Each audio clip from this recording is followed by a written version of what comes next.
Fantasy Author's Handbook. I'm Phil. This is number 2 of the big, giant eBay book haul. 2 of, I think, 4, right? And you know what? If you saw the first one, thank you, first of all. If you haven't, go back and see that one too.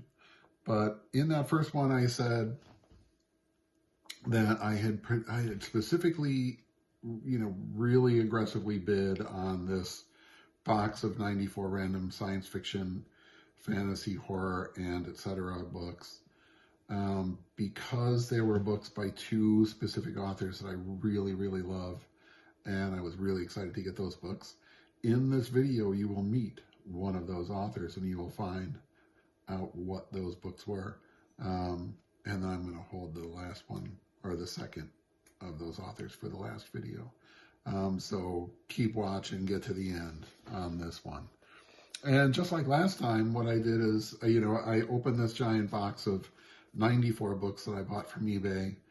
And, rather than just do this kind of cold unboxing thing, I thought, take them out, actually look at them, organize them in some way, have something of value to say about each one, if possible, and, while also keeping these videos down to some sort of reasonable length. And so we're going to just dive right into that. And one of the things that I did was I put them together by author. So if there were multiple books by the same author in this box, you'll see those all together. Starting with, for today, the author Mac Reynolds.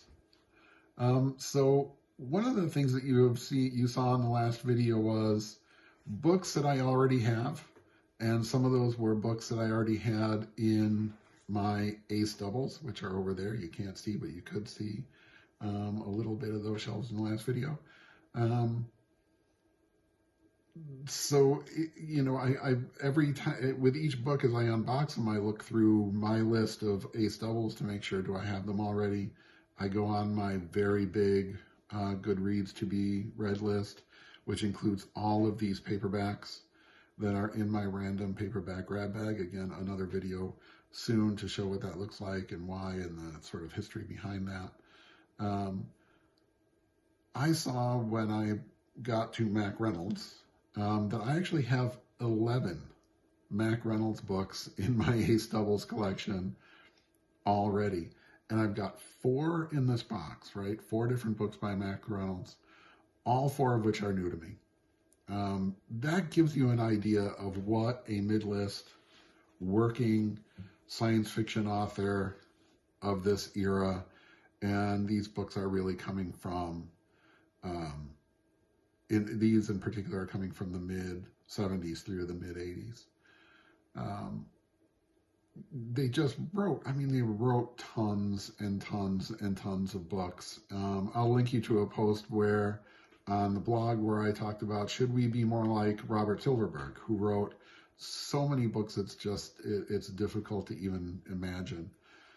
Should we be writing more? Is it possible in 2023 to publish that many books? I don't know, right?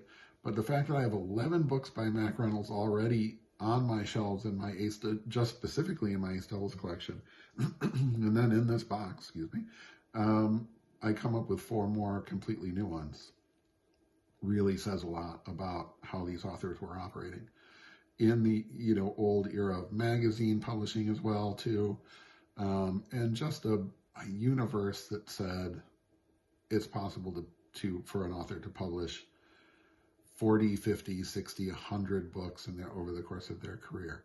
Anyway, getting right to Mac Reynolds, this is Commune, 2000 AD. This is number 1 of 3 books in the Bat Harden series, which I have not read. This is a Bantam edition from 1974.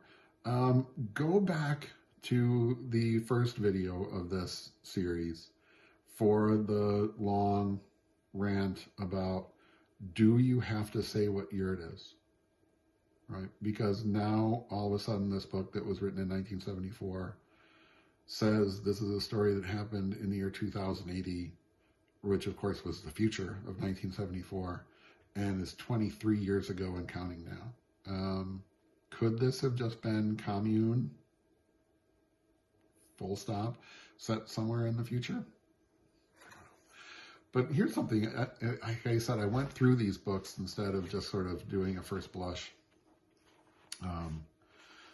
unboxing thing, and discovered this, which I have literally never seen before. And I mean, this was 1974, I was 10 years old. This is when I was really beginning to read, science fiction in particular, just like obsessively, and have been collecting books from this era for decades now, like since 1974. And I've never seen this before in my life. So you've got Commune 2000 AD, clearly a science fiction novel in everything about its presentation, by Mac Reynolds. And you're reading along and reading along and reading along, and it looks, it looks like a book you're reading. And then you get to this, somewhere in the middle. Just all of a sudden, just kind of bound in, it's the following pages contain an excerpt from the one book that is capturing the heart of America, All Creatures, Great and Small. What? What? Why? For goodness sake, why? And it goes on it apparently for some number of pages until, thankfully, spending money, by the way, for the blue ink. And so it ends there. So you're reading a science fiction novel by Mac Reynolds, right? The Mac Reynolds science fiction adventure in the far future of 2001 AD, and then you're treated to All Creatures, Great and Small for a while in the middle. This is puzzling to me, and nothing against, James Herriot, right? And All Creatures, Great and Small. I'm sure it's lovely. Of course, I've heard of it. There was a movie. I don't know. Not really my thing, but why? Why? But that's the kind of stuff that makes these books just a joy to collect, because you honestly never know what all of a sudden is just as by magic going to appear. We're going to get to more of that kind of stuff. And it goes beyond, apparently, just the bizarre cigarette ads. And once again, kids, do not smoke. Just don't smoke. It's poison. It's no good for you.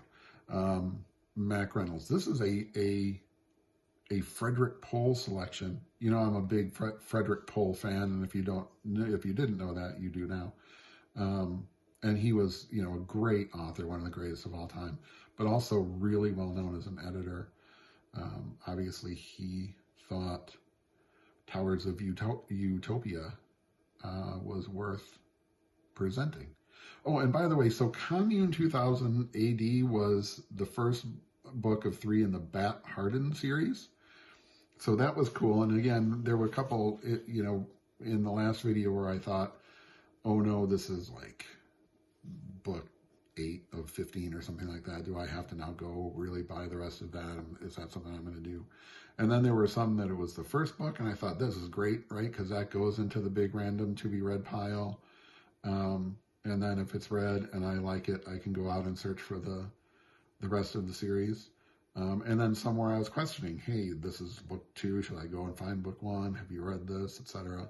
But here in this box, right, completely at random, Commune 2000 AD, which is Bat Harden number 1, and Towers of Utopia, which is Bat Harden number 2, Bantam 1975, so right the next year. So here we go, right? Commune 2000 AD will go, I don't know, into the random thing, or no, you know what? I think because I have 2 of 3, that's going to go on the shelf over there that you can't see, where I'm collecting smaller series trilogies and things like that. So now I have to go out and find a copy of the 3rd book, which is called Roll Town from 1976. I have to? I want to. I don't know, right? Why not? Look how cool these look. And, who isn't curious to find out what happens in the far-flung future of 2000 AD? Mac Reynolds still, right? Because there's just so much more Mac Reynolds. There's always more Mac Reynolds, as it turns out. Space Search. This is a standalone Dell book, 1984. And it turns out that Mac Reynolds actually passed away in January of 1984. This was published in November of 1984, so it must have been in the works at the time of his death, which is sad, but there it is, right? I mean, a prolific author who probably was sitting on a backlog of novels that literally outlived him in that way, that new stuff was still coming out months after he passed away. I'm just, kind of excited about this one.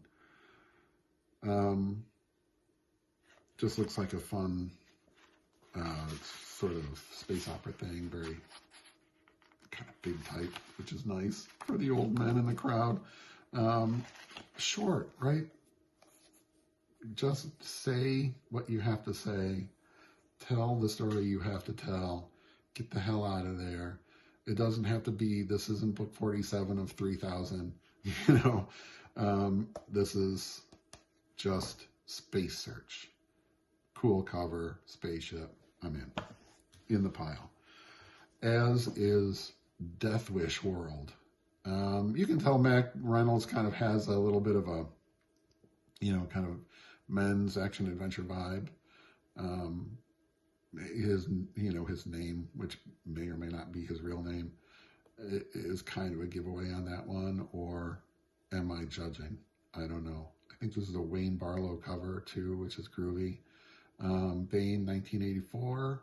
So another posthumous release.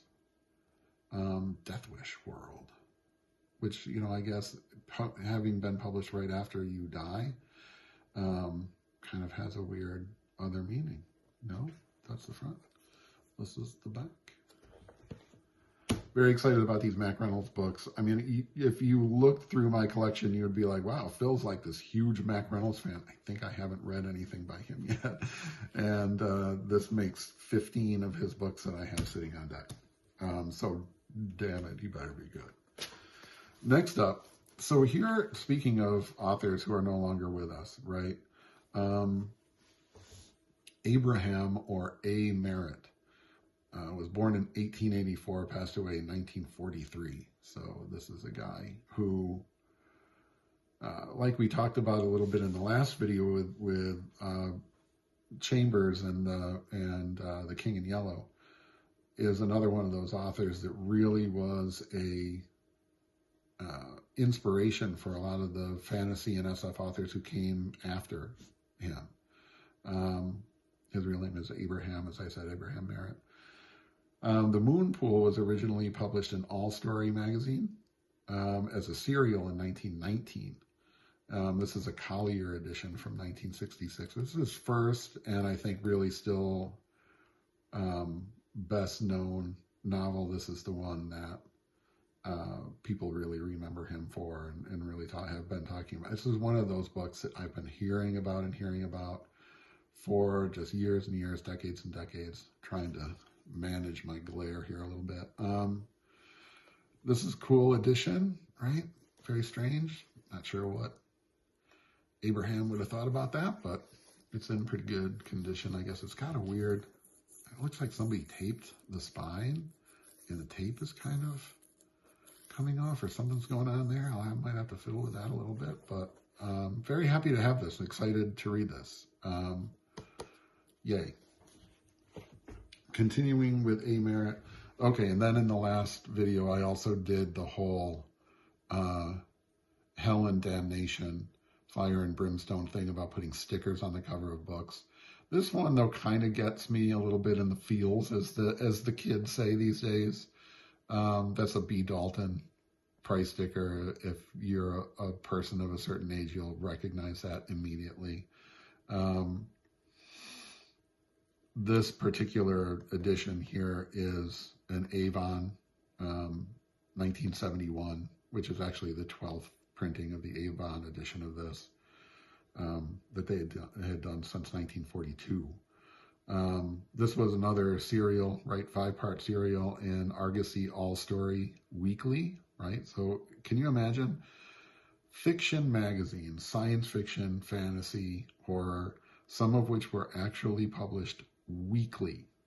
Every week in the mail, you would get, or you would go to the newsstand. Remember, newsstands. Do they even have those? Maybe in New York. I bet New York is the last place on earth, Paris, that has newsstands.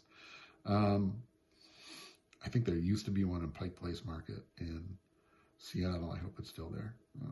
But anyway, so this was another one that really has a lot of decades behind it.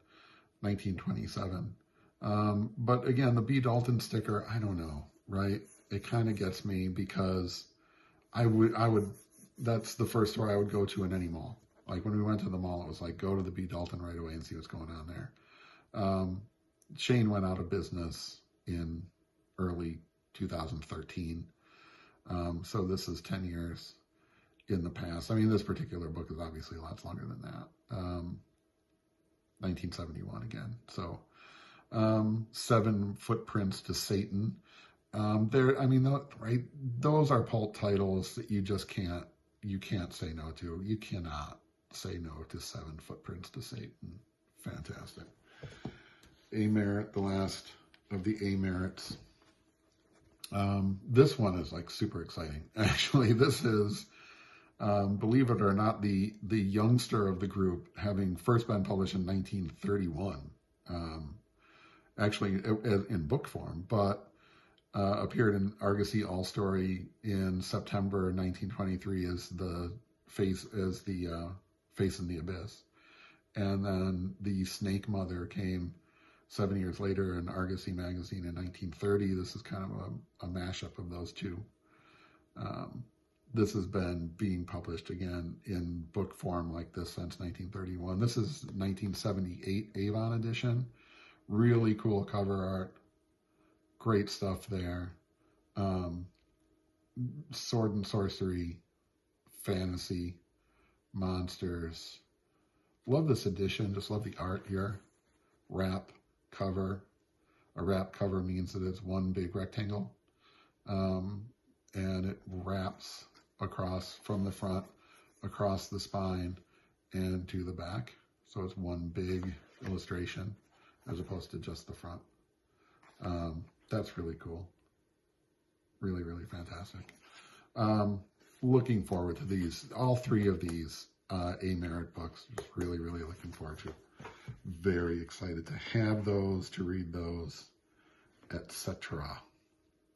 And again, if I'm kind of shifty-eyed, we talked about this in the last one because you did see the last video, because you see all of my videos, because you have subscribed, which is free, and you're going to like and comment.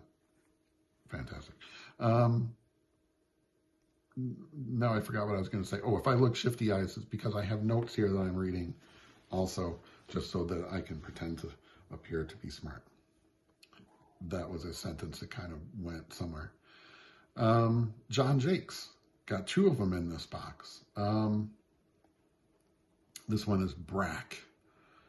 Like, right? I mean, if you're just going to create like a Conan kind of ripoff guy, just call him Brack and get on with it. The When Idols Walked. Fabulous. I mean, right? Exactly the just cheesy cheesecake cover monster guy with a sword. Why not? Right? I mean, isn't this why we started playing D&D in the first place? Pocketbooks, 1978.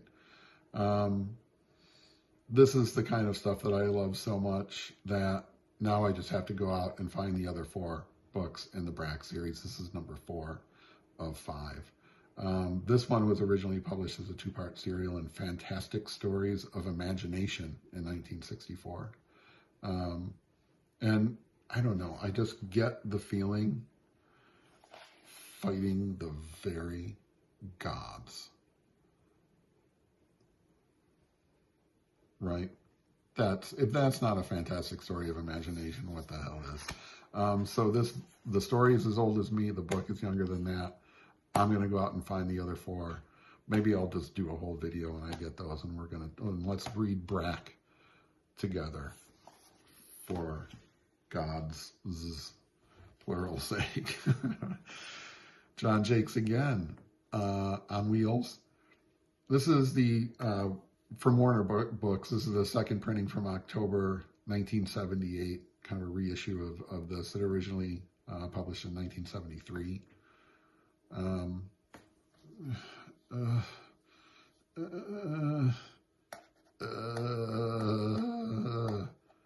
Okay, no, with the stickers on books.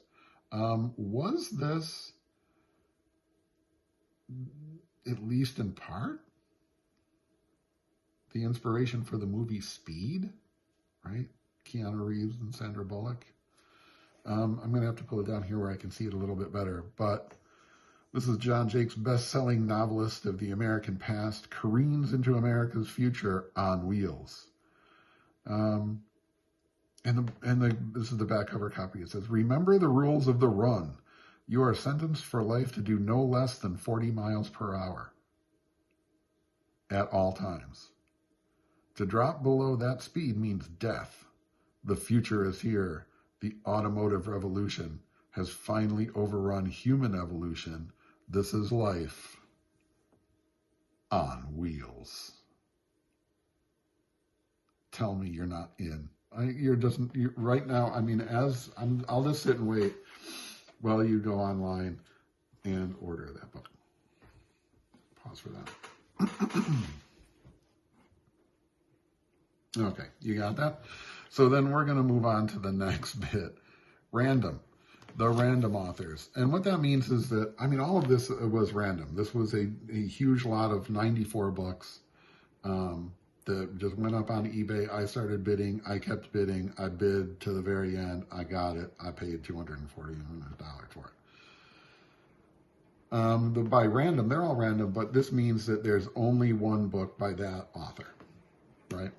And these could be, some of these are authors you've heard of, some of these are authors that you may have heard of, that I haven't heard of, that I've heard of, that you haven't heard of, but this is why we come together and do these things, right? So these are I'm going to do just 4 random ones before I get to like one of the 2 authors that I bought this box for, right? This is The Wandering Unicorn. I have not heard of it. It may be a fantasy classic for all I know, but I can't say I've ever heard of it. It looks really interesting. Is this fae romance? Very big now, or, you know, kind of waning now, or I don't know where we are today, where the kids are at today with their fae romances. I don't know. But this was originally published in Spanish in 1965, right? Translated by Mary Fitton in 1982, with a foreword by no less than Jorge Luis Borges. Wow, right? I mean, I'm intrigued. Manuel Mujica Lainez. I think I'm pronouncing that correctly. Sorry, all of my Spanish-speaking friends. If I'm not. Berkeley Books, 1985, this edition in any case. This looks good, right? This looks pretty cool. 1985, so with the barcode, we're getting into the bold future. Interesting. Next one, Richard Lewis Newman, an author I have never heard of, right? Leisure Books, which was a kind of smaller publisher that has been around for a long time, published a lot of horror, I think, romance, kind of B-listy, but so what? I mean, most of what I love is pulp B-listy stuff. So Siege of Orbitor, which is the name of the spaceship in question. Look at that. Cool, right? Who doesn't love just spaceship, not too subtly Star Trek inspired, but why not? My entire life is not too subtly Star Trek inspired. Live long and prosper, the whole thing.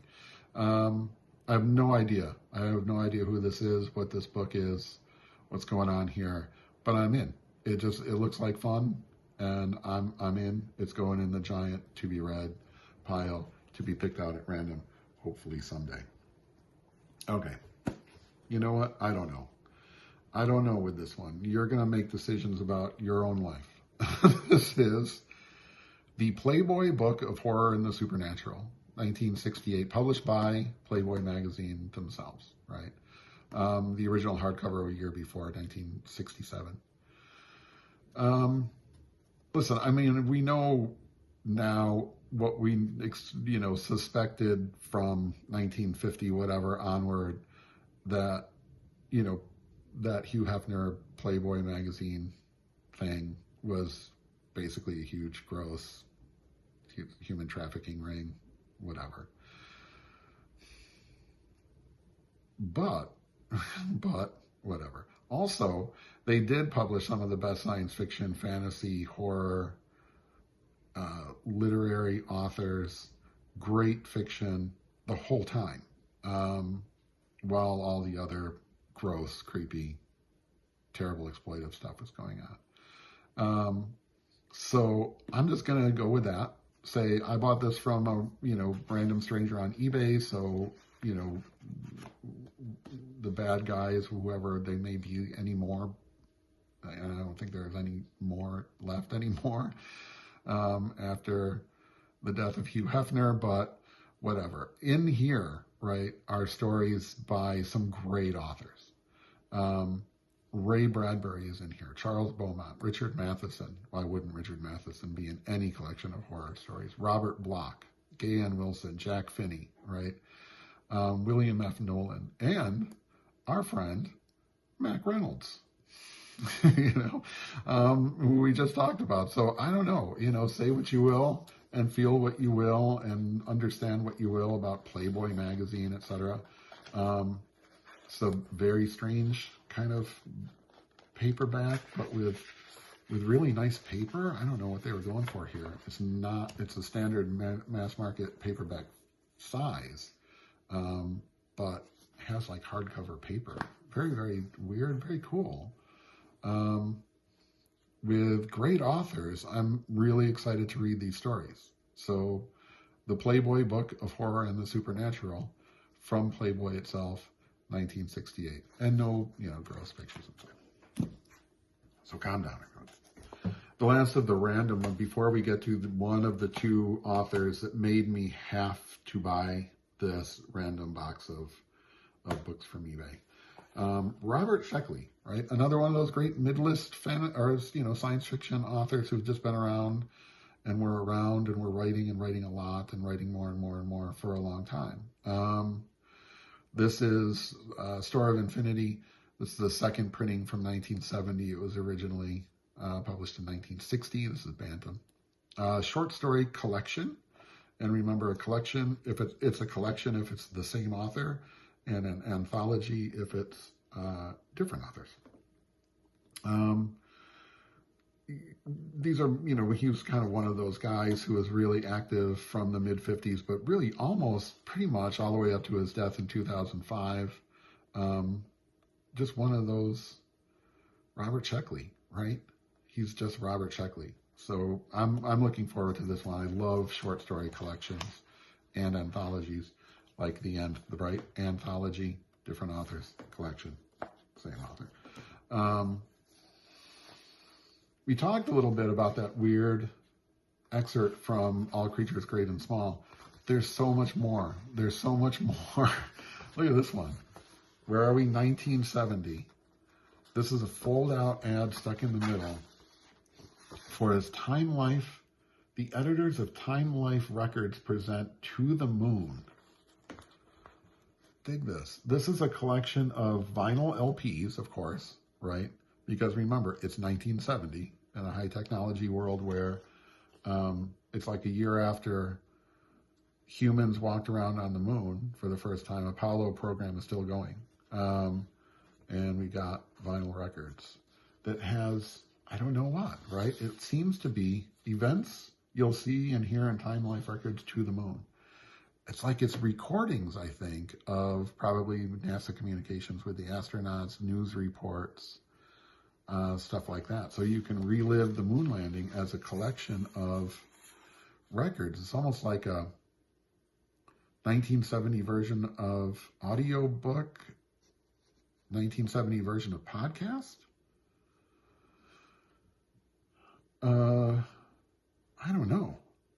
If you have this or have actually heard this, if you have like a grandfather who used to have this, please comment below, right? Because I don't have a turntable. I sold my turntable like ages and ages ago and you know, embraced the 21st century in that way. I wouldn't be able to listen to it at home. I might buy a turntable just to listen to this. This is really weird. Very cool. Have never heard of this ever.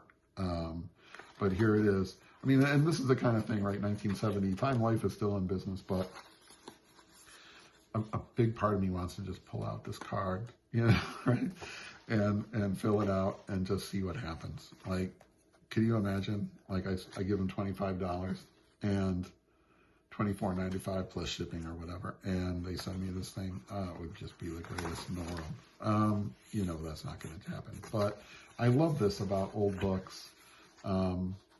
The surprises, right? Inside a great sci-fi story, I'm sure, or a collection of sci-fi stories, I'm sure.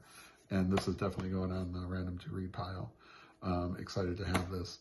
For the stories, extra excited for the really cool Apollo moon landing record set. And neato. So, you know, I said this was, because it's true, a random box of books. We're not getting to the star author, you know, the star author. One of the two that made me have to buy this. First, though, in this, when it was presented as a lot of science fiction books, science fiction paperbacks. And of course, we saw a bunch of fantasy in here as well. Horror in here for sure, Playboy Anthology in particular. But there were others, right? There were 8 books that are none of those things. They're not science fiction. They're not fantasy. They're not particularly horror. They're not even fiction, some of them.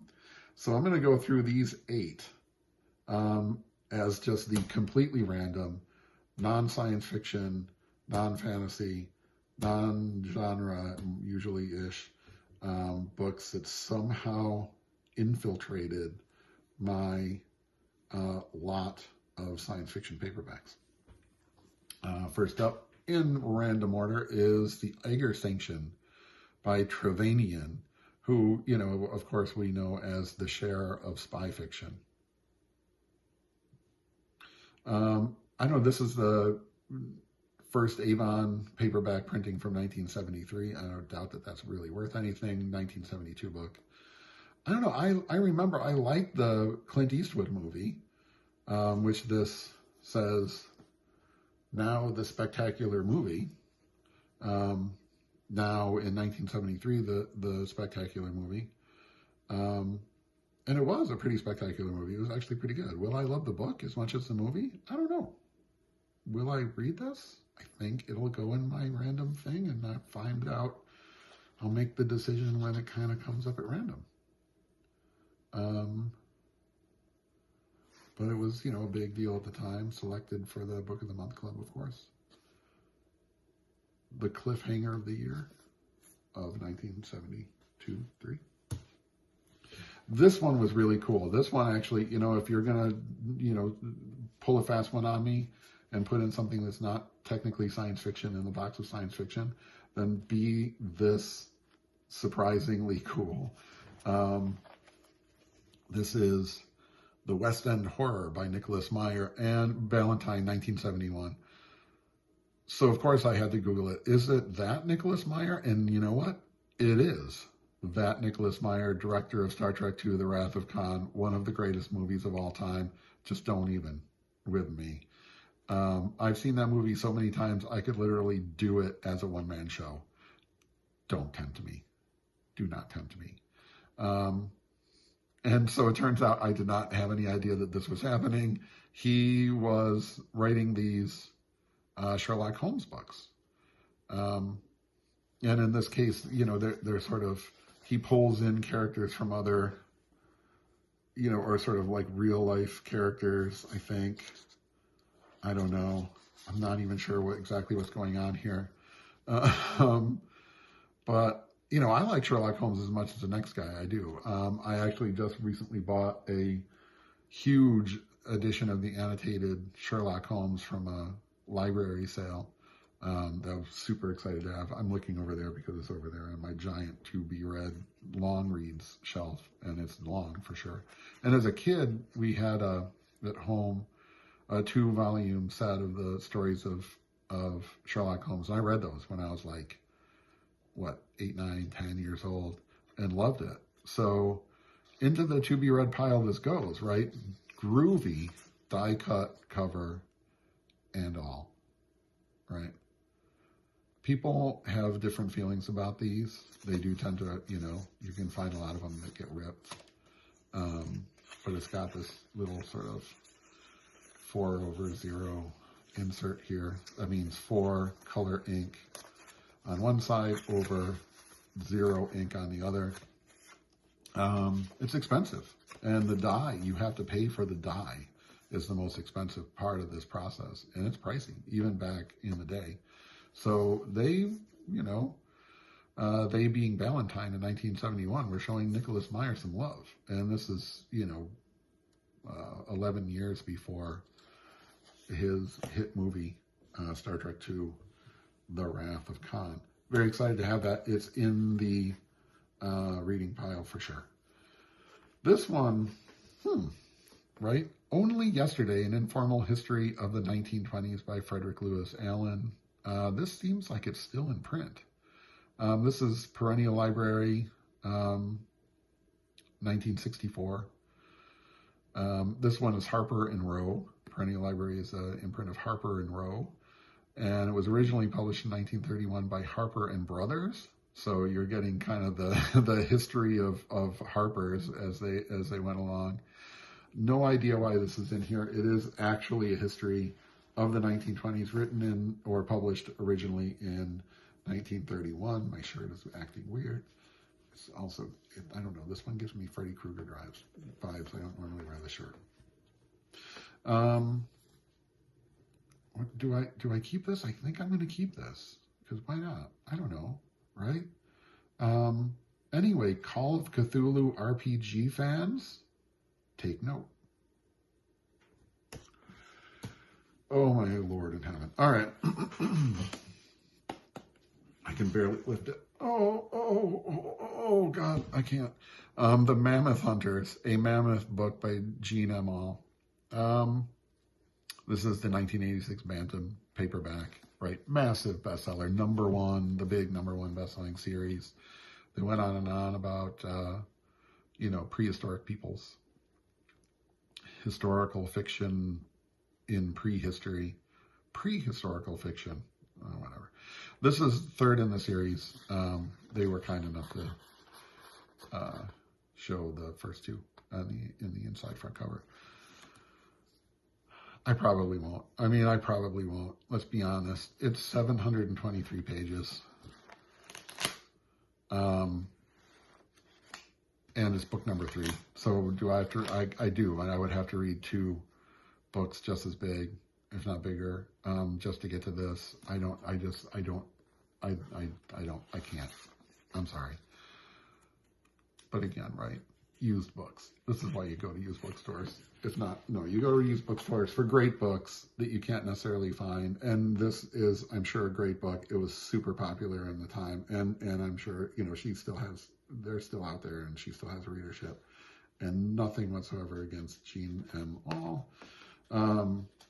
I don't think I'm going to live long enough to read this many. I'm still making my way through War and Peace, and I'm going to need like 10 years off from ridiculously long books. Certainly from giant series of ridiculously long books. But anyway, inside this book was a really cool artifact. Any artifact that you find in these books. I found all sorts of stuff. I found little cards with the code of military conduct. I have it in my drawer. I could probably find all sorts of stuff, just receipts and things. Air Molokai. Somebody went to Hawaii, probably in 1986. I can't really read. It's too faint on the carbon. Exactly what year, what date. But this is like some kind of receipt. Check in 45 minutes prior to flight time on Air Molokai. Like 38 years ago or whatever. But that's kind of cool, right? So somebody took this gigantic prehistorical novel with them on vacation to Hawaii, like, right? It's a beach read, I guess, 100%. And then as a bookmark, they used their Air Molokai ticket receipt or whatever the heck that actually is. That's cool. Is it weird? I know. Is it just, I'm asking, is it weird that I'm going to sell the book on eBay, but keep the Air Molokai flight receipt? Comment below. Next one. Another just straight up nonfiction history titled The Day Lincoln Was Shot by Jim Bishop. This is the 1956 Bantam edition. Which looks pretty cool, right? There's the sort of sad Abraham Lincoln because he was apparently just shot. 1955. So this is early on. This is another one I believe is still in print. And I have a copy of Manhunt by James L. Swanson, which was, huge, several years ago that, everybody really, really loved. I have not read it yet. Oh, look at that. I did not notice that before. Like a whole big chunk of pages just came out. That's fixable. I know how to fix that. I will fix that. This book will not fall apart on my watch, or stay falling apart on my watch. I don't know, right? I think I can read both this and Manhunt, right? I can keep both of those. This is certainly an interesting, pivotal, significant moment in American history that's worth a couple looks at. What the heck? Why not? I will repair this lovingly and put it in the giant to be read pile. I'm not gonna have to rush because I can hear my dogs downstairs just going like scattering around. If you hear little like it's them running around in the back. They're gonna start barking at rabbits in the backyard. I don't know. It's been too long, but we're gonna press ahead. Desmond Morris's The Naked Ape. This is the 1969 Dell edition. Of course, it has sprayed edges because they just did that then. I actually remember clearly my parents had a copy of this. Didn't they? On their shelves? Maybe the same edition? I don't know. Is this, I guess you can call this kind of pop anthropology? Probably overtaken by new science. Maybe. I don't know. I remember it being a big deal at the time because it was sort of, hey kids, we're not necessarily God's special snowflake. We're just a bunch of naked monkeys doing a bunch of naked monkey stuff. I keep saying munchy.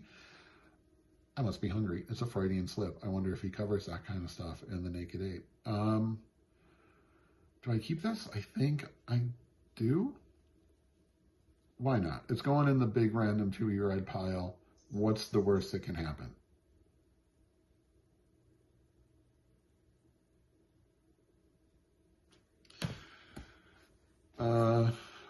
This one, I don't know, right?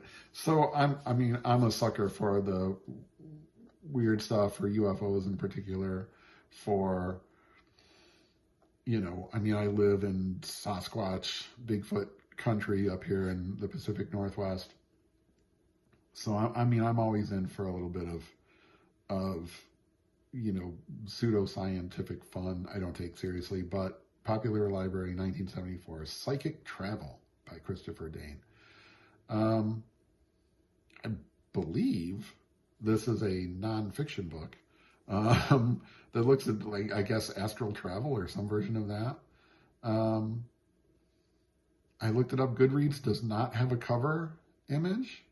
I'll try to rectify that because this is just too exactly 1974 to pass up. I think this typeface here is actually called 1974. If it isn't, it should be. too goofy to pass up. And let's be honest, right? Is this going to be inspiration for fantasy stories to come? Or, you know, maybe I will psychically travel for the rest of my life. That would be cool. I mean, what the hell? What if it works? Let's find out. This one, in terms of the what if it works, let's find out category, is going to be a pass for me. But this one was just like, what the? Body Language by Julius Fast, which I bet is not his real name. This was originally published in 1970 by Pocket Books. This is the 10th printing from 1978, which is really all you need to know about the 1970s in America. It appears to be a book that basically says how to read body language. Yeah. Again, could this be useful for authors in terms of, you know, thinking about how do you describe what a character is doing while they're speaking, and, you know, and what else they're communicating by what? Maybe it seems to be packaged as a kind of how to pick up chicks thing. I think I'm going to keep this just so it doesn't fall into the wrong hands. And that brings me to the author, or one of the two authors that were the reason that I bought this $240 giant box of random stuff. You know, in the future, it may be, the near future, it may be that psychic travel and body language are really, you know, supplant those. I hope not, but this is one of the two authors here. You know, I think for every author out there, wherever you are in your career, there's probably one author that you can point to and say, this was the person whose work, right? And we can always separate artist and art in any case. This is the person whose work most inspired me by a mile. It's like this guy, and then a huge gap, and then a whole bunch of other people underneath there. And that guy is Harlan Ellison. I just recently, as part of my Read Big Giant Long Books project, read Essential Ellison, which is a great collection, very much like for the, you know, the real Harlan Ellison fan. But this was the guy who, I mean, I was a reader of science fiction and fantasy my, you know, entire childhood. And then when I was always thought, ooh, it would be cool to write this, and I would write with crayons really, and draw little like comic books and little books and write little stories. And I started writing stories, you know, just for fun. And it was always, you know, really broad space opera kind of sci-fi stuff. Until I read in this other collection, which I wish I still had, big illustrated thing that had some classic stories. And one of them was I Have No Mouth and I Must Scream by Harlan Ellison, which was sort of where, you know, it was almost like, I think that there are definitely cultures that have a kind of adulthood right, you know. Mostly in America, we kind of don't have that. You know, you have like this 21st birthday extravaganza, and that's it. For me, it was reading that story. It was like my brain just switched from, I would be cool to do that and to, you know, like write sci-fi books and stuff, to like, I have to figure out how to do that. I have to figure out how to make some perfect stranger separated by time and space go through what I went through when I was reading this story. It was the absolute formative moment. So from that one story in that collection, of course, it was like, this guy, whoever this guy is, Harlan Ellison, this is a guy I need to study, right? Not just read, but I did. I read, I loved, and I studied, and I thought about everything I could get my hands on. the first thing I could get my hands on was exactly this. It was exactly this edition of this book, Alone Against Tomorrow, a collection, right, of short stories by Harlan Ellison, who was the master, the absolute master of the form. Just don't even with me about anyone writing short stories better than Harlan Ellison. This was the book that I saw on the eBay listing, and I thought, because I had this, I don't know what happened to it. I read it at least a couple times, and it was just the book that I kept. And what happened to it, I have no idea. But now I've got it back, right? Or anyway, one just like it. This is it appears to be the first printing of the Collier edition, 1972. But this was the first Harlan Ellison book that I read and loved, and again, I studied, right? I'm honestly just overwhelmed to have this back. This isn't going to go in the random to be read pile. This is going to go in this is probably going to go in a bag. This is going to go in the treasured personal possession world. This actually starts with the story I Have No Mouth and I Must Scream, which is why I bought it at that bookstore, because I saw that it had that story. So if it had that story right at the very beginning, the rest of it must be good. And it is. This also includes, literal classic Harlan Ellison stories. Repent, Harlequin Said the TikTok Man is in here. Try a Dull Knife. Life Hutch, which is one of his early, very straight up science fiction stories, basically man versus robot story, which is just brilliant. One of the best, just most tightly realized, perfect little science fiction stories of all time. The Very Last Day of a Good Woman, all of them classics. Just a spectacular, spectacular collection of Harlan Ellison stories. An absolute must-have. There's the back. People talking about how good he is, right? Just outstanding. I'm so delighted to have this back in my life. It ain't going nowhere.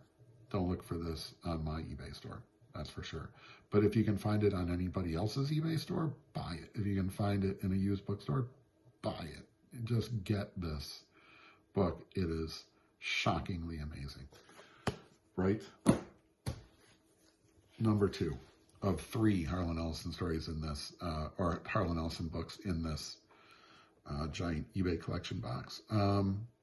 Deathbird stories. This is probably I think this was the second Harlan Ellison book I ever read.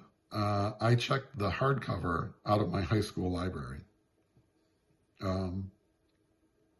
I would be surprised if high school libraries would ever have something like this anymore, which is sad. Every high school library should have this. Everyone in the universe should read it.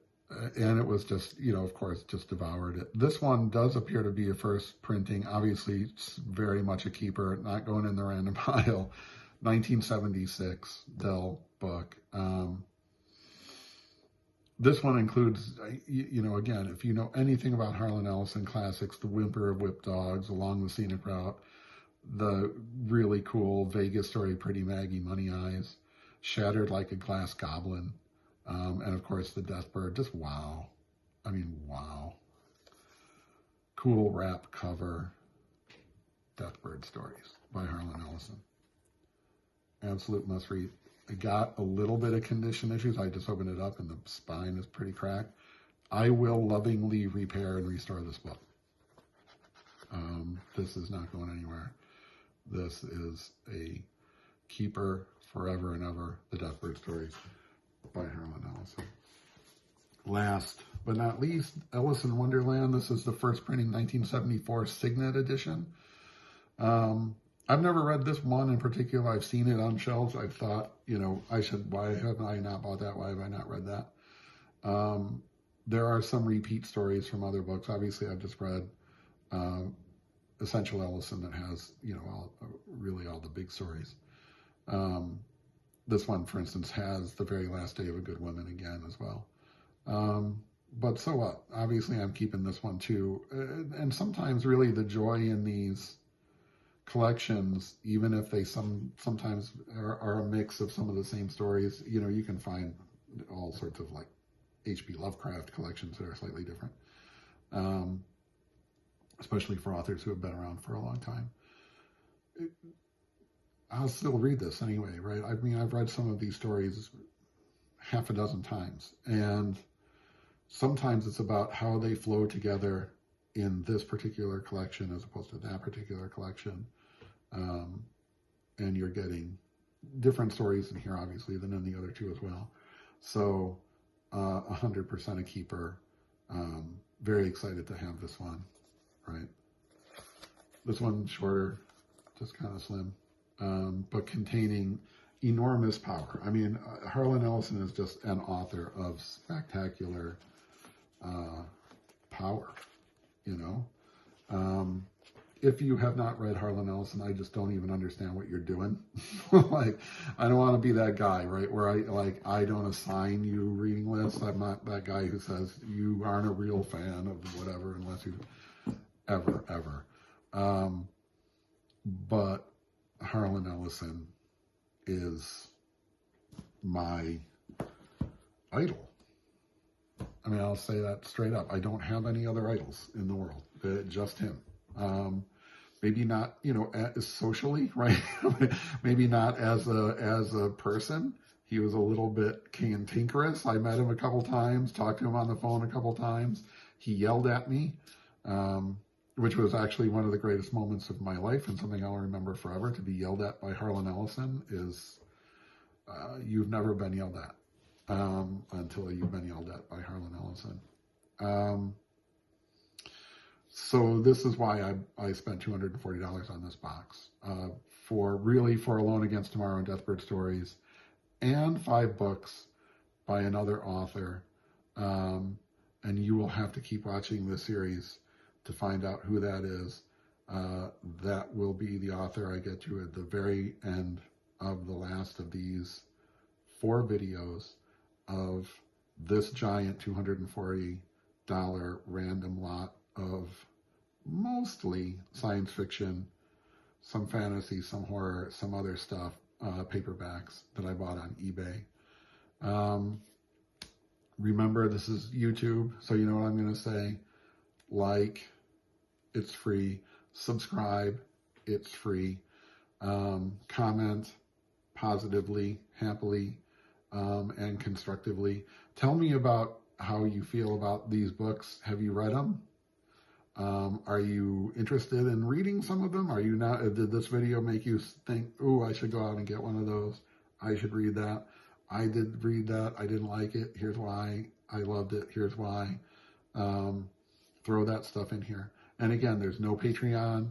There's no Discord server. There's no memberships. There's no magic cult hangout or anything like that. It's all here. This is it. It's all here. And at, you know, on the blog, you'll see links below. But talk to me about this giant box of books, which we're now about halfway through. And I will see you as soon as possible for the next 2 videos, ending with the other author that made me, forced me, compelled me to pay $240 for a giant box of random paperback books, which I might have done anyway, but there it is. I'll see you in the next video.